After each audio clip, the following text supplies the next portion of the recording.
कोसलेशाय मन्दहासदासपोषणाय वासवादिविनुतसद्वराय मङ्गलम्। कोसलेशाय मन्दहासदासपोषणाय वासवादिविनुतसद्वराय मङ्गलम्।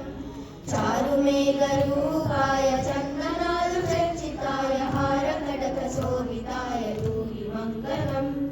चारुरूपाय चन्दनालुचर्चिताय हारकटकशोभिताय भूरि मङ्गलम्।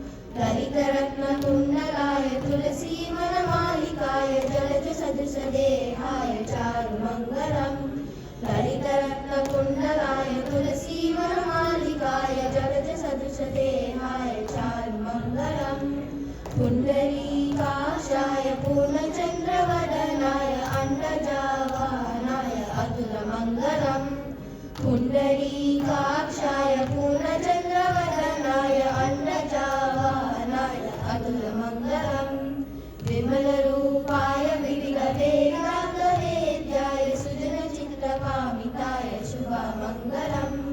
विमलरूपाय विविधवेदान्तवेद्याय सुजनचित्तकामिताय शुभमङ्गलम्। रामदासाय मृदुहृदयकमलवासाय स्वामी भद्रगिरिवराय सर्वमङ्गलम्।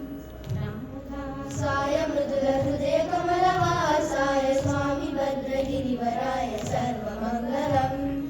स्वामी भद्रगिरिवराय सर्वमङ्गलम्। स्वामी भद्रगिरिवराय सर्वमङ्गलम्। सर्वमङ्गलम्।